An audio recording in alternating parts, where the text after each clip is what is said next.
ಆತ್ಮೀಯ ರೈತ ಬಾಂಧವರೇ ಹಾಗೂ ಪ್ರೇಕ್ಷಕರೇ ನಮಸ್ಕಾರ.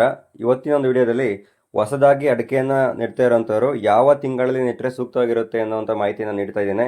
ಈ ಒಂದು ಮಾಹಿತಿಯನ್ನು ಅಡಿಕೆ ಬೆಳೆಯ ಬಗ್ಗೆ ಸಂಶೋಧನೆ ಮಾಡುವಂತಹ ಸಂಸ್ಥೆಗಳ ಹಾಗೂ ಕೃಷಿ ವಿಜ್ಞಾನ ಕೇಂದ್ರಗಳು ಹಾಗೂ ವಿವಿಧ ವಿಶ್ವವಿದ್ಯಾನಿಲಯಗಳ ಅಧಿಕೃತ ವೆಬ್ಸೈಟ್ಗಳಿಂದ ಮಾಹಿತಿಯನ್ನು ನೀಡ್ತಾ ಇದ್ದೇನೆ.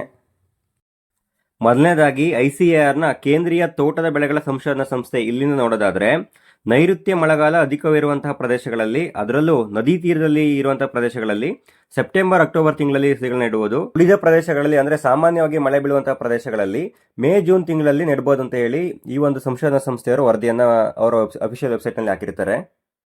ಇದೇ ರೀತಿ ಕೃಷಿ ವಿಜ್ಞಾನ ಕೇಂದ್ರ ಗೋಣಿಕೊಪ್ಪಲ್, ಕೊಡಗು ಜಿಲ್ಲೆ, ಇಲ್ಲಿಂದ ಒಂದು ಮಾಹಿತಿಯನ್ನು ಕೊಟ್ಟಿರ್ತಾರೆ. ಉತ್ತಮವಾಗಿ ನೀರು ಬಸಿದು ಹೋಗುವಂತಹ ಮಣ್ಣಿನಲ್ಲಿ ಮೇ ಜೂನ್ ತಿಂಗಳಲ್ಲಿ ಗಿಡ ನೆಡಬಹುದು. ನೀರು ನಿಲ್ಲುವ ಸಾಧ್ಯತೆ ಇರುವಂತಹ ಜೇಡಿ ಮಣ್ಣಿನಲ್ಲಿ ಹಾಗೂ ಅಧಿಕ ಮಳೆ ಬೀಳುವಂತಹ ಪ್ರದೇಶಗಳಲ್ಲಿ ಆಗಸ್ಟ್ ಸೆಪ್ಟೆಂಬರ್ ತಿಂಗಳಲ್ಲಿ ಗಿಡಗಳನ್ನ ನೆಡಬೇಕು ಅಂತ ಹೇಳಿ ಒಂದು ಮಾಹಿತಿಯನ್ನು ಕೊಟ್ಟಿರ್ತಾರೆ. ಅದೇ ರೀತಿ ಕೇರಳ ಅಗ್ರಿಕಲ್ಚರ್ ಯೂನಿವರ್ಸಿಟಿಯಿಂದ ಒಂದು ಮಾಹಿತಿಯನ್ನು ಕೊಟ್ಟಿರ್ತಾರೆ. ಎಲ್ಲಿ ಮುಂಗಾರು ಜಾಸ್ತಿ ಇರುತ್ತೆ ಅಲ್ಲಿ ನೀವು ಸೆಪ್ಟೆಂಬರ್ ಅಕ್ಟೋಬರ್ ತಿಂಗಳಲ್ಲಿ ಗಿಡ ನೆಡಬೇಕಾಗುತ್ತೆ. ಮತ್ತೆ ಉತ್ತಮವಾಗಿ ನೀರು ಬಸಿದು ಹೋಗುವಂಥ ಜಾಗಗಳಲ್ಲಿ ಮೇ ಜೂನ್ ತಿಂಗಳಲ್ಲಿ ಗಿಡ ನೆಡಬಹುದಾಗಿರುತ್ತೆ. ಎಲ್ಲಿ ಜೇಡಿ ಮಣ್ಣಿನ ರೀತಿಯಲ್ಲಿ ಮಣ್ಣಿರುತ್ತೆ ಅಲ್ಲಿ ನೀವು ಆದಷ್ಟು ಆಗಸ್ಟ್ ಸೆಪ್ಟೆಂಬರ್ ತಿಂಗಳಲ್ಲಿ ಒಂದು ಸಸಿಯನ್ನು ನೆಡೋದ್ರಿಂದ ಉತ್ತಮವಾದಂತಹ ಸಸಿಗಳ ಬೆಳವಣಿಗೆ ಅನುಕೂಲವಾಗುತ್ತೆ ಅಂತ ಹೇಳಿ ಮಾಹಿತಿಯನ್ನು ಕೊಟ್ಟಿದ್ದಾರೆ. ಇನ್ನು ತಮಿಳುನಾಡು ಕೃಷಿ ವಿಶ್ವವಿದ್ಯಾಲಯದ ಮಾಹಿತಿಯನ್ನು ನೋಡೋದಾದ್ರೆ, ಜೂನ್ ಇಂದ ಡಿಸೆಂಬರ್ ವರೆಗೂ ನೀವು ಒಂದು ಅಡಿಕೆ ಸಸಿಯನ್ನು ನೆಡಬಹುದು ಅಂತ ಹೇಳಿ ಒಂದು ಮಾಹಿತಿಯನ್ನು ಕೊಟ್ಟಿರ್ತಾರೆ.